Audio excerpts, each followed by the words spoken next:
The dawn of a new season brings the dawn of a new era for this franchise. To be a sports fan is to have hope. You have to believe. Yeah, sure, maybe the wheels fell off last year and your team was a first-round playoff exit. Maybe that rookie they drafted turned out to be a bust. Maybe the coaching staff has no idea what they're doing. But you have to believe that things might be different next year. Being a fan of annual sports games recreates that strange sense of hope.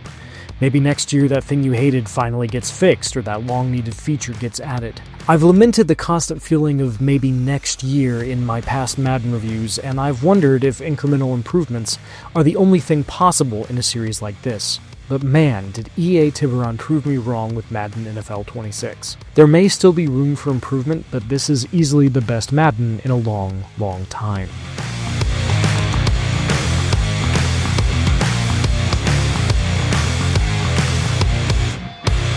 The biggest change this year is how much faster this entry is on the field. This isn't college football speed, but it's a nice balance between the zippy arcade feel of that and the slower Maddens of yesteryear. And after dumping a lot of time into both games, I think I ultimately enjoyed this Madden's speed tuning more. A lot of the major quality of life stuff from College Football 26 is also here, and it works just as well. Dynamic substitutions on the field that take place on the following play? Check. Custom zones for your defense that you can set on the field? Yes, sir. Wear and tear? Yep. Stunts and twists? Yeah, buddy. Block steering? Uh-huh. Defenders needing to be able to see the ball to pick it off. You better believe it, Haas. I was a fan of this stuff in college football, and it all works well here too. All that, plus the abilities to throw back shoulder passes and pylon passes if you've opted into revamped passing, which grew on me so much over the course of Madden 25's life that it is now my preferred way to play, is a godsend. There's also new severe snow and rain. When you're in a snowstorm, you can't see that far down the field, your players are slipping when they're coming off the line, and an increased chance of fumbling makes even running the ball a risk.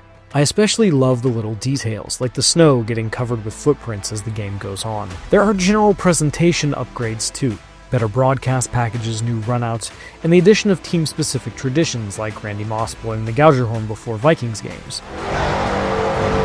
You know what else I love to see? The revamped skills trainer, which is something I've been asking for years. Madden's old skills trainer wasn't bad, but it was a little long in the tooth, and there was a lot of stuff it didn't cover. Now it will teach you in detail how to do everything, as well as how player ratings interact on the field to determine an outcome. The skills trainer will even mark drills as beginner or new to Madden, so you can find the stuff you need more easily. It's a huge improvement, and something the team at EA Tiburon should be very proud of. Let's talk about the main course. Franchise. I've said this in previous reviews, but I'm a franchise guy. To me, that's what Madden is. Madden 26 is, no joke, no exaggeration, no bull, the best franchise has been since I started playing back in Madden 17. Before I really get into why I love it so much, let me quickly talk about the changes I don't like. First and foremost, training camp.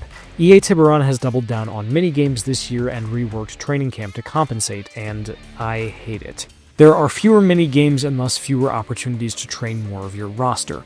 There's also only one mini-game for DBs now and only one for receivers. The latter is at least understandable, but when you're going to run a ton of nickel, and you are, having one slot for 5 DBs ain't great. To compensate, a few of the minigames now give 2 skill points instead of 1, but that brings me to the second larger problem, the misery of playing the minigames. I did not think I could hate a passing minigame more than Madden 25's target passing, but I'd never played bucket drop, which is both awkward to control and somehow worse than last year. It uses Madden's placement and accuracy style regardless of your personal preference, and once you lock in where you want to throw the ball, you have to hold your analog stick in place, which is both uncomfortable and not how it previously worked. Bucket drop is misery, but that pales in comparison to DB battle. I used to love this minigame, but EA made it harder last year and doubled down again this year, making it even harder and reducing your point total on interceptions. Since it is the only DB minigame in training camp now, doing it is basically essential, and also something I dread at the beginning of every new season. I want to be clear, not all of the minigames are bad, but the ones that are, woof. You know what's awesome about franchise mode this year? Basically everything else. Madden may try to convince you that it is parkour, but this is a lie. It's menus all the way down, and franchise is the ultimate menu. Complimentary. Coach creation is totally revamped, and you've now got a choice between one of 3 archetypes built around player development, offense, or defense. The skill trees of old? Gone. Now you spend skill points to unlock and upgrade abilities that you equip on game day for bonuses, like improved cover 3 defense or a better short passing game. Some, generally player abilities, last a few weeks. Others, like the ones that allow you to hire better scouts, last all season. It's more interesting than this position gets +2 speed, the most important stat in the game, which was how a lot of the skill trees looked last time. Each week, you equip new skills based on how you'd like to game plan for your opponent, choosing from skills provided by your head coach and coordinators.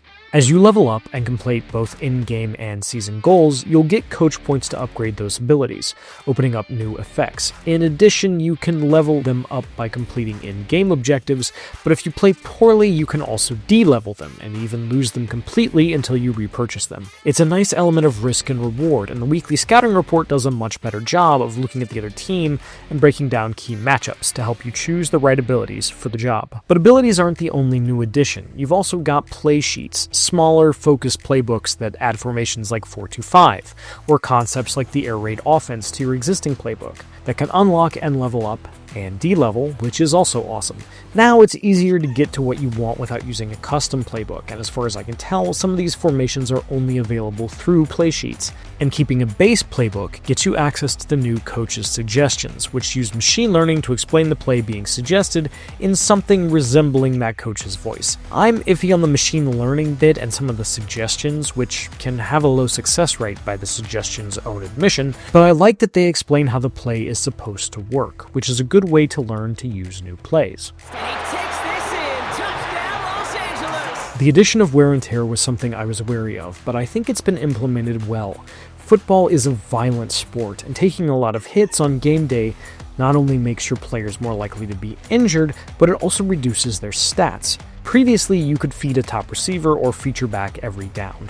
Now, that's a really good way to get them hurt, or at the very least, have them playing banged up when the fourth quarter rolls around. To manage it, Madden 26 adds a personal trainer to your coaching staff, with abilities that increase player recovery, reduce wear and tear over games, increase recovery week to week, reduce the odds of practice injuries, and so on. I like this system, as well as the variable injury recovery time it introduces. Previously, you always knew when a guy was coming back from injury. In Madden 26, it's a range, and how you use your trainer's abilities can reduce or extend that time. I love how many more choices you can make in this year's franchise, and how much you can infuse your style into your play. With wear and tear also comes some very welcome changes to player development. You can now choose practice intensity for each player, not just for starters and backups at each position, which is fantastic.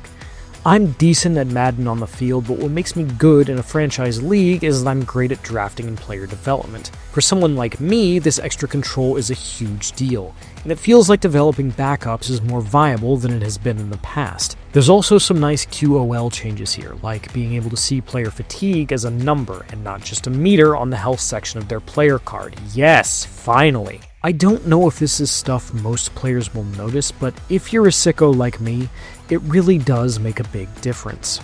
Other major improvements in franchise come in the form of presentation. The biggest and coolest are the weekly recaps and the halftime shows, presented by Scott Hansen. These pull highlights from your games and the games of user and CPU-controlled team across your franchise, and Hansen provides commentary on them in real time. It's absurdly impressive. It's the man who had over 1,900 yards last season, Derrick Henry. But there's smaller stuff, too. Now you can game plan with coordinators before going to your team, who behave much more realistically, and you may have press conferences with a player after a particularly good or bad game. I like that you have to manage your relationships with your GM, fans, coordinators, media, and players. Blow off your coordinator's suggestion for how to game plan for an opponent, and he won't be happy about it. But if you're right and notch a big win, you'll rise in their esteem. If a player wins an award and you praise the coordinator for helping accomplish that, they'll remember it. These conversations are more natural and they add a lot. Back to throw. And he's in. Scotty Miller. Superstar is better too, but not quite as much. This year, my steadfast custom character, Joe Throw, makes his debut as the backup for the Pittsburgh Steelers, and it's fine, I guess. Shotgun snap, they're gonna throw. That one connects. The big thing this iteration is managing your relationships with your coaches, fellow players, and other guys in your sphere of influence, like a sports psychologist or tattoo artist. This is cool in theory and less so in practice. Like Franchise, there are nicely produced cutscenes here that establish the characters, but it often plays out off the field by having you make a binary choice that isn't really a choice. Like, sorry Jackson Steele, I'm not going to blow off a meeting with my head coach to get a tattoo. You're going to have to hold that one, buddy. Otherwise, you play minigames to train, level up your character, and then play games. It's fine, but it didn't hook me for the long haul. To the air now on 1st and 10. Into the hands of Pat Fryermuth. Finally, there's Ultimate Team. It has many of the quality of life changes from College Football 26 this year, like Pack Helper, which will immediately tell you if a player is better than someone in your current lineup and let you equip them on the spot, or put that card up for auction, without entering another menu. But otherwise, MUT is the same as it's always been. It's fine as a solo experience, but its goal is to get you to spend money, especially if you enter the pay-to-win online arena. It is what it is, and what it is hilariously, stupidly popular, predatory gambling. It's going to make EA an absurd amount of money, but I don't have to like it. Tonight, it's a battle for one team to join the greatest to ever play the game. Madden 26 sounded too good to be true, but EA pulled it off. This is simply a straight-up better game than Madden 25, both on the field and off of it. There's still room for improvement, there always is, but it's hard to overstate what a leap this feels like in terms of presentation, the in-game action, and Franchise as a mode. There's still more to do for Superstar, and MUT is MUT, but this is a big step forward for Madden overall. As for the other stuff, well, there's always next year, right? Turns out, sometimes you just gotta believe. For more, check out our reviews of College Football 26 and Mafia: The Old Country. And for everything else in gaming, keep it here at IGN.